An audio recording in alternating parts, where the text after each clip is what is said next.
Assalamu alaikum wa rahmatullahi wa barakatuh. I'm asking this question on behalf of him because his English isn't that well. No problem. But he wondered about Siddhartha Buddha because we learned that he was a very good man, maybe. Is it possible? Buddha, Siddhartha Buddha. Is it any possible that he might have been a prophet sent by Allah subhanahu wa ta'ala? Okay, that's a very big question.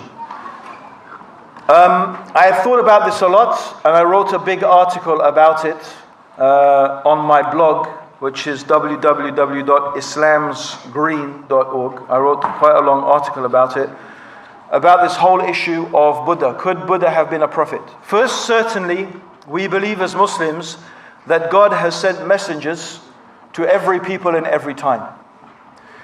Secondly, something that has passed my mind many times is that generally what is of value tends to remain.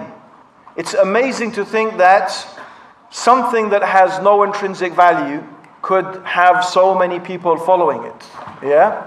Having myself been a Buddhist for a while, or followed the type of Buddhism for a while, there are certainly many, many good things in Buddhism. But all we can, you see, the problem is this. What can I do? We can only work on what we have. We can only work on what we have. If what we have today as the teachings of Buddha, if we take that, we'll have to say it's impossible that Buddha was a prophet. Right? Because every prophet, their most important fundamental teaching was that there is only one God, that you should worship the one God, and that you should make your life sincerely and pure for God. Right? And that's not what we find in the teachings of Buddha.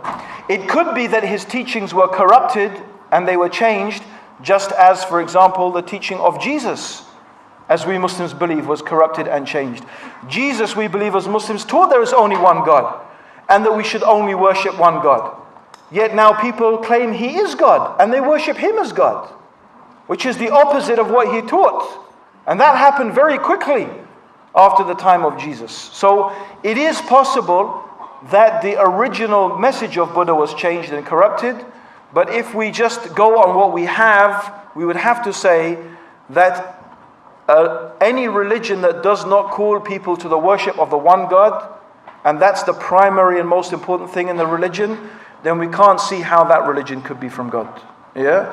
Although I would agree that the fundamental teachings of Buddha in terms of how you should behave are very, very good teachings. Yeah, they're about controlling your, or annihilating anyway yourself, but let's get it. Controlling yourself, being good, being compassionate. These are the basic teachings of Buddhism, which are good teachings. But the point is, where is God? Where does God come into it? How is it you're good to all the humans, but you're not good to the one who created you? That's a very strange thing, So that's really my answer. I hope it answers the question, inshallah. Or ultimately we say we don't really know. Yeah? Allahu alam, exactly.